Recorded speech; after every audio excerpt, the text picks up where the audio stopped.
welcome to the second episode of Mind the Stock Market with Vijay Singhania. और आज का topic है Fed meeting and its impact on the Indian equity market.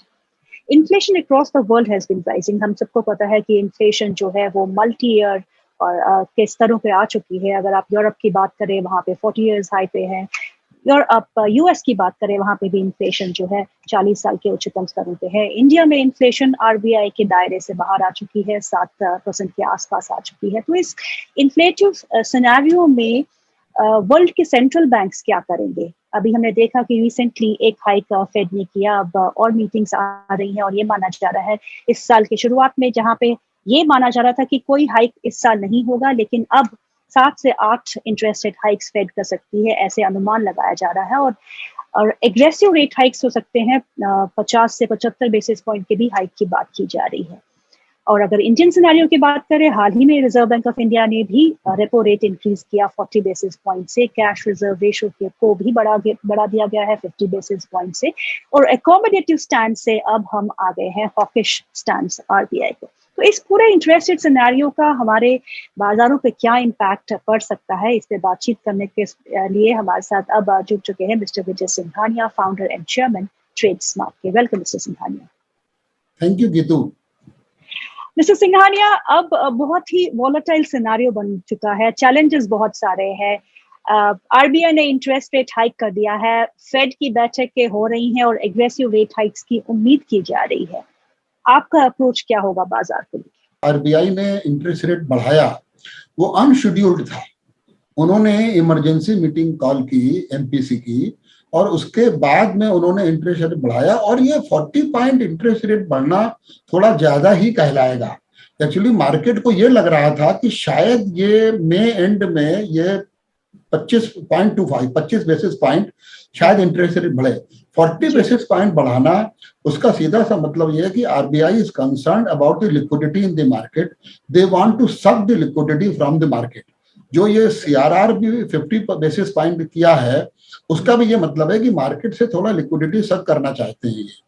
तो अब fade भी दूसरी तरफ क्या है कि उन्होंने कोविड के दौरान और काफी कुछ क्वांटिटेटिव ईजिंग की, बहुत सारी बॉन्ड बाइंग प्रोग्राम्स किए, सब किए. उसकी वजह से उनकी बैलेंस शीट्स खराब हो गई है. तो इसी वजह से वो क्वांटिटेटिव ईजिंग को भी कम कर रहे हैं और साथ में ये इंटरेस्ट रेट भी बढ़ा रहे हैं. और उन्होंने बोला है कि भाई, बोलने का तो उन्होंने बोला है कि नेचुरली वो मतलब 7-8 पॉइंट बढ़ाएंगे, लेकिन उसमें यह भी देखना पड़ेगा कि जो हमारा फेड इंटरेस्ट रेट था पास्ट में, जब इन्होंने ये घटाया तो उस टाइम 2.5% था जी. तो अभी ये क्या 2.5 से ऊपर जाएंगे? अगर 2.5% से ऊपर जाते हैं तो थोड़ा सा ऐसा होगा कि मार्केट उसको अच्छा नहीं मानेगा. उनको लगेगा कि भाई ये तो ठीक नहीं है, क्योंकि 2.5 काफी लंबे 2019 में भी 2.5 ही था उसमें. तो वो फिर उसके बाद में बढ़ना तो फिर ये माना जाएगा कि there is something drastically wrong actually in the market. तो आरबीआई का भी मुझे ऐसा लगता है कि आरबीआई का 2019 में 5.25% रेट था, अभी 4 से 4.4 तो हो ही गया आज बढ़ाने के बाद में. तो इसका सीधा सा मतलब ये है कि ये 0.8% के आसपास अभी इंटरेस्ट रेट और यहाँ पर बढ़ेगा. वो कब तक बढ़ेगा वो देखना पड़ेगा इसके अंदर मार्केट में. तो उस हिसाब से देखा जाए तो जो जैसा मैंने पहले एपिसोड में बोला था कि मार्केट में अभी फिलहाल शॉर्ट टर्म में तो ट्रेंड जो है वो बेयरिश ही है. वो कब तक है वो देखना पड़ेगा, क्योंकि क्या होता है कि जब एक कोई इवेंट हो जाती है तो मार्केट धीरे धीरे उसको डाइजेस्ट करता है. और डाइजेस्ट करने के बाद में फिर वो कोई नई इवेंट आती है, वो खराब होती है तो फिर नीचे उसमें झटका लगता है या ऊपर जाता है मार्केट. तो इसमें भी ऐसा ही होगा कि ये जो जब तक ये मार्केट इसको डाइजेस्ट करेगा इस चीज में, तब तक मार्केट में अगर वो दूसरा रेट हाइक अगर करने की बात करते हैं तो कब आएगा वो अपन को देखना पड़ेगा अपने को. लेकिन क्या है कि जहां तक फेड की बात है, जो फेड ने जो बोला वो चूंकि उन्होंने पहले ही अनाउंस कर दिया कि हम 7-8 रेट हाइक करेंगे.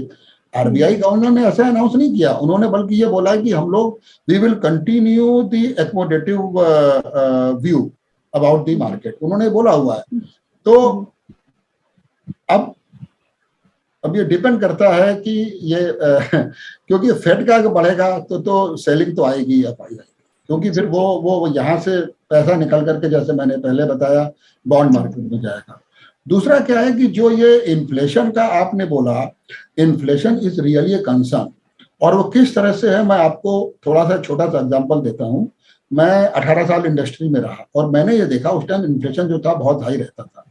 तो इन्फ्लेशन में क्या होता था कि आप जब ये रॉ मटेरियल का स्टॉक रखते हैं, उसमें इन्फ्लेशन आया तो उतने परसेंट आपको स्टॉक रखने की जो इन्वेंट्री की वैल्यू बढ़ जाती है। फिर आपका स्टॉक प्रोसेस में रहता है, उसकी वैल्यू बढ़ जाती है।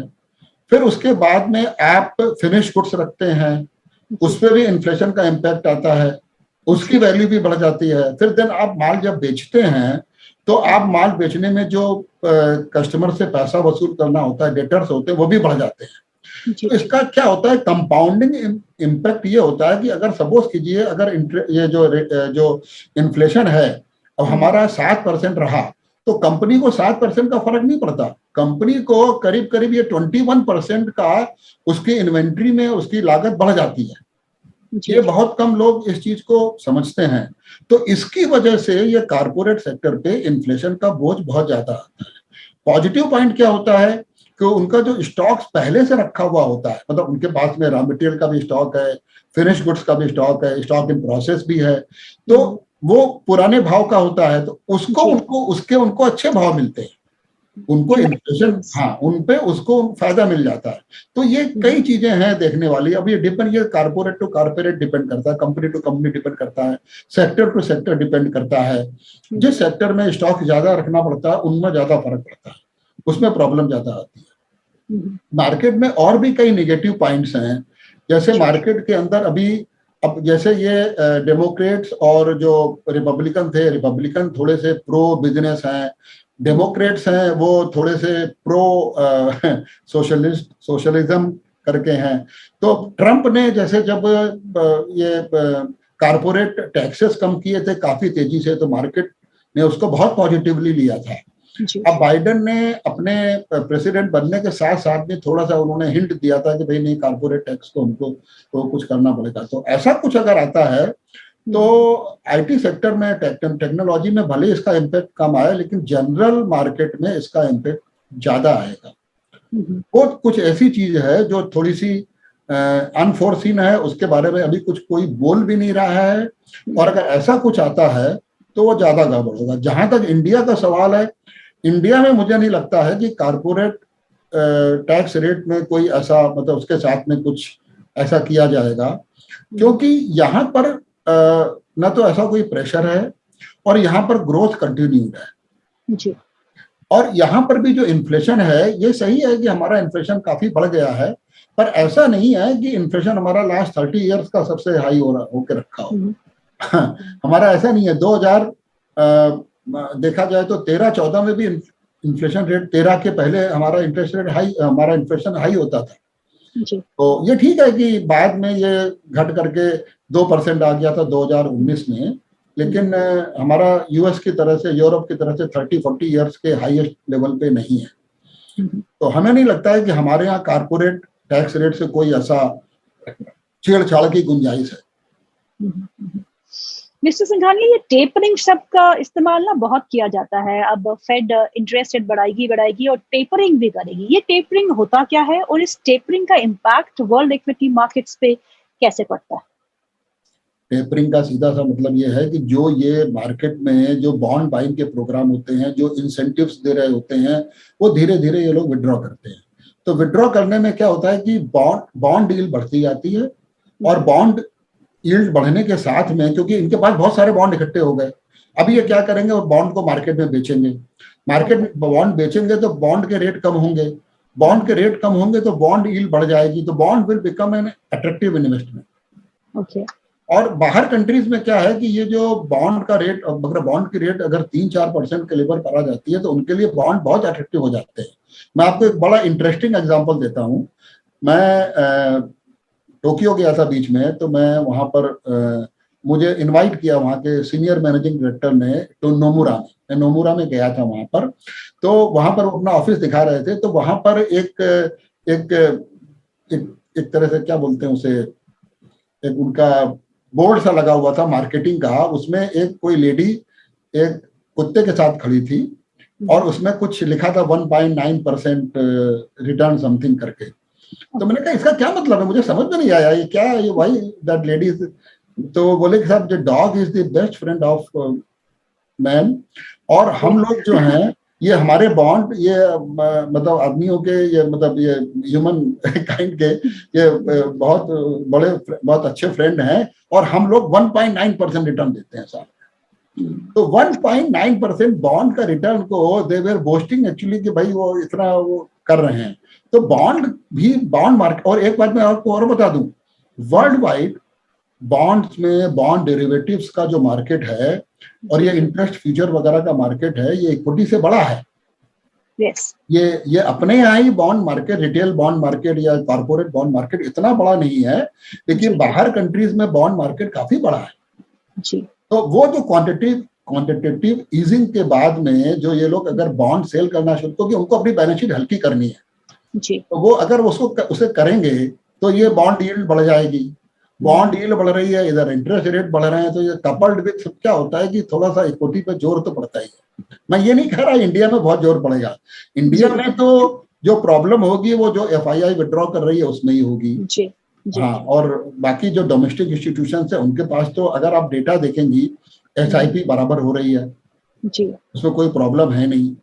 थोड़े से विड्रॉल्स हो रहे हैं इक्विटी में, वो तो देखिए लोगों ने इतना पैसा लगाया तो उनको हक है उनका कि थोड़ा पैसा विड्रॉ करें, तो इसमें प्रॉब्लम नहीं होनी चाहिए। जहां तक इंडिया का सवाल है, कंपेयर टू वर्ल्ड मार्केट हमारे ऊपर इम्पैक्ट इन सब चीजों का, विड्रॉल का, टेपरिंग का कम होगा। जी, अगर हम 2022 को कंपेयर करें 2013 से तो क्या डिफरेंस? 2013 में एक्चुअली 2013 से ना करके हमको थोड़ा लेट करना, क्योंकि 2013 में क्या था कि there was a political event due actually in 2014, पर तब भी 2013 से अगर अब हम इसे कंपेयर करें 2022 को, तो 2013 में मार्केट में थोड़ी सी एक तरह से अनसर्टेनिटी सी थी एक्चुअली, क्योंकि हुआ क्या था कि 2008 का जो ये हुआ था लेमन सब प्राइम क्राइसिस जो हुआ था, उसके बाद में मार्केट 2010 तक उठा, और 2010 तक के उठने के बाद में अगर आप देखें तो 2010 के बाद में फिर से गिरावट आई। 2011 का जो साल था वो फिर खराब गया था, फिर 2012 में मार्केट उठा, 13 में भी उठा मार्केट, लेकिन वो उस टाइम में उसका हैंगओवर जो था वो निकला नहीं था। जो सही मायने में जो मार्केट सही तरीके से जो ठीक लेवल पर आया वो 2014 में ये मोदी जी के आने के बाद में ये मार्केट बहुत तेजी से उसने उसको पॉजिटिवली लिया। अगर हम फेड इंटरेस्ट रेट की बात करें, क्या फेड जितनी बार भी इंटरेस्ट रेट बढ़ाएगी उतनी बार हमको करेक्शन देखने को मिलेगी, या फिर मार्केट्स जो है वो डिस्काउंट करते हैं सब कुछ इन एडवांस? लास्ट टाइम जब ये RBI ने अपनी पॉलिसी अनाउंसमेंट किया था उसमें RBI ने ऐसा कोई इंडिकेशन नहीं दिया कि हम ये रेट बढ़ाने वाले हैं, तो it was a surprise, it was a shock rather actually to the market, it was not a surprise, it was a shock to the market. लेकिन फेड ऐसा कोई शॉक नहीं दे रहा, फेड तो पहले से चिल्ला के बोल रहा है कि भाई हम तो बढ़ाएंगे। तो मार्केट में थोड़ा बहुत तो चीजें डाइजेस्ट होंगी, जिस दिन ये अनाउंसमेंट होगा उस दिन थोड़ा सा इम्पैक्ट आ सकता है, पर फेड की वजह से न केवल US मार्केट में न इंडिया मार्केट में जो इम्पैक्ट होगा वो नॉर्मल वे में ही होगा। जी, और ऐसे जब वॉलेटाइल कंडीशंस होती है, चैलेंजेस होते हैं, अनसर्टेनिटी होती है, तो कौन से ऐसे एसेट क्लास है, एक आपने बॉन्ड्स में कहा कि पैसा जा सकता है, और कौन से ऐसे एसेट क्लास है जहां पे मनी कैन फ्लो इन? जब इतनी वॉलेटिलिटी होती है तो इसमें वैसे तो देखा जाए तो गोल्ड के भी भाव गिरते ही हैं, क्योंकि गोल्ड भी इन्वेस्टमेंट है, क्योंकि जब एक्चुअली ये मार्केट में इंटरेस्ट रेट बढ़ता है तो उसमें भी जाता है, लेकिन कंपेयर टू इक्विटी थोड़ा बहुत इन्वेस्टमेंट गोल्ड में भी जाता है, पर वो बहुत ज्यादा उसका इम्पैक्ट नहीं आता, क्योंकि जनरली वो इंटरेस्ट रेट का इम्पैक्ट इन्वेस्टमेंट एसेट्स पे सभी पे आता है, सभी एसेट्स क्लास पे आता है उसके अंदर, उसमें ऐसा होता है। जनरली बॉन्ड्स में और ये डेट मार्केट में थोड़ा सा उसमें उछाल आता है। करेंसी को लेके आप क्या कहेंगे सिंघानिया साहब? करेंसीज इतनी वॉलेटाइल हो चुकी है, रुपी जो है अपने रिकॉर्ड स्तरों पे अगेंस्ट डॉलर जो है वीकनेस पहुंच चुकी है, डॉलर स्ट्रांग हुए जा रहा है अगेंस्ट मेजर करेंसीज, तो फॉरेक्स मार्केट को कैसा डेवलप होते देखते हैं इस सिनेरियो में? देखिए, जहां तक फॉरेक्स मार्केट का सवाल है, वो उसमें इंटरेस्ट रेट एक बहुत बड़ा फैक्टर प्ले करता है। और दूसरा एक्चुअली जो हमारा जो ये बैलेंस ऑफ पेमेंट है, वो है, हमारे इंपोर्ट एक्सपोर्ट्स हैं। अभी इम्पैक्ट ये आ रहा है कि मार्केट में ये कई वजहों से जो हमारे इंपोर्ट्स हैं कंटिन्यूसली, हमारे एक भी साल ऐसा नहीं गया जब हमारा एक्सपोर्ट इंपोर्ट से ज्यादा हो। हमें लगता भी नहीं है कि हाल फिलहाल ऐसा होगा।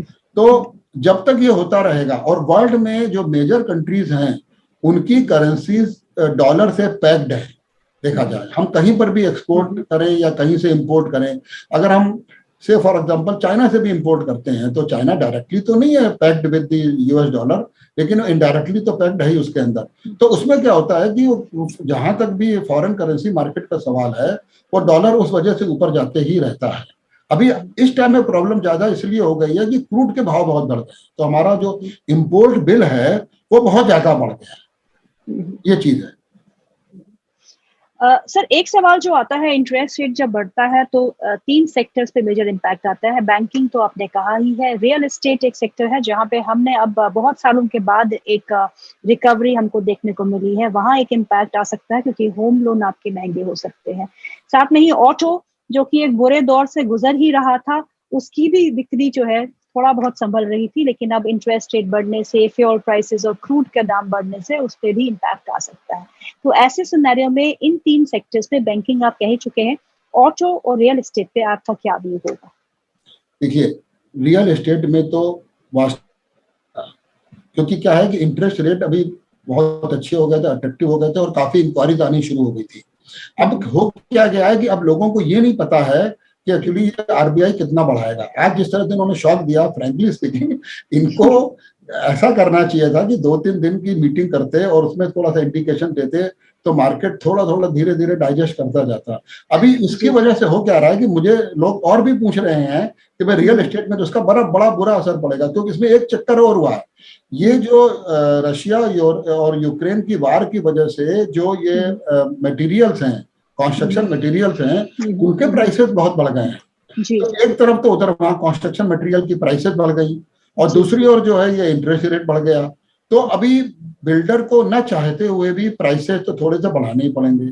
तो अब ये कस्टमर्स के लिए, जो होम बायर्स हैं, उनके लिए ये एक प्रॉब्लम तो होगी कि भाई अब ये, अच्छा, अगर वो जो बिल्डर्स है प्राइस नहीं बढ़ाएंगे तो वो सर्वाइव नहीं कर पाएंगे। तो वो दोनों ही चीजें हैं कि वो उधर वहां पर वो उनको प्राइसेस वो डिस्काउंट नहीं दे सकते। आपको बताऊं मैं, उसके अंदर अपने प्राइसेस में वो कम नहीं कर सकते और इंटरेस्ट रेट बढ़ेंगे ही, वरना बैंक सफर करेंगे। तो थोड़ा सा मुझे ऐसा लगता है कि ये साल में डिमांड जितनी तेजी से हम सोच रहे थे वो उतनी तेज नहीं रहेगी। जहां तक ऑटोमोबाइल सेक्टर का सवाल है, वहां पर प्रॉब्लम इनफैक्ट दूसरी भी है। मैं आपको बताऊं, हमारे जानकार जो थे वो ही wanted to buy some car, उसने, और मैं इंडिया में नहीं, मैं यूएस की बात कर रहा हूँ। मैं आपको बता ही देता हूँ क्या है। My son actually, younger son, he is in US, he wanted to buy a car there, another car. So जब वो डिलीवरी लेने गया तो उसने बोला, जो डीलर ने, कि सर इसमें ये अभी प्रॉब्लम है, इसका जो डिस्प्ले सिस्टम है वो उतना अच्छा नहीं है अभी, वो क्योंकि इसकी चिप अभी यूक्रेन से आई थी, वो शॉर्ट सप्लाई में। तो बोला हम क्यों लेंगे फिर डिफेक्टिव। तो एक तरफ तो कार में इंटरेस्ट रेट होने की वजह से ये डिमांड में भी फर्क पड़ेगा, दूसरी ओर क्या सप्लाई साइड में भी वो लोग प्रॉपर वे में सप्लाई भी नहीं कर पा रहे हैं। दोनों ही चीजें हैं जी। चिप शॉर्टेज भी है। हाँ, वो शॉर्टेज, चिप्स की शॉर्टेज है और कार की भी जो प्रोड्यूस कर रहे हैं उनमें भी शॉर्टेज है। तो वो उसकी वजह से भी प्रॉब्लम है। तो ये ऑटोमोबाइल मार्केट पे भी इसका फर्क पड़ेगा। ऐसे सिनेरियो में कोई ऐसा सेक्टर जो शॉक प्रूफ हो, जहां पे हमको थोड़ा बहुत ध्यान देना हो? बार बार उसी एक ही सेक्टर मेरे दिमाग में आता है और वो है टेक्नोलॉजी का। लेकिन टेक्नोलॉजी सर, अगर हम टेक्नोलॉजी की बात करें, उसके लिए सिनेरियो हमेशा थोड़ा पॉजिटिव ही रहा है। कोविड क्राइसिस ने और उनको सपोर्ट दिया है, लेकिन वैल्यूएशन एक बहुत बड़ा फैक्टर रहा है, क्योंकि माना जा रहा है कि they are very richly valued. ऐसे सिनेरियो में क्या आप उनमें पैसा लगाना सही समझते हैं? देखिए, अगर मार्केट गिरता है तो सभी सेक्टर गिरते हैं। तो अगर सपोज करो, अगर उस वक्त जैसे हम देखते हैं, अभी आप अगर मार्केट में देखें तो आप सरप्राइजिंगली ये आप महसूस करेंगे कि अगर बैंकिंग सेक्टर में अगर निफ्टी बैंक बढ़ता है तो निफ्टी आईटी गिरता है, अगर निफ्टी आईटी बढ़ता है तो निफ्टी बैंक गिरता है। Nifty bank. बिल्कुल सही। तो मतलब इसमें चक्कर क्या है कि ये इसमें सीधी सीधी बात ये है कि जब मार्केट अगर बॉटम पे आ जाता है तो उसमें सभी सेक्टर एक्चुअली ये मान के चलना चाहिए कि बॉटम पे ही है। और उस टाइम में एक्चुअली इन्वेस्टमेंट करना चाहिए।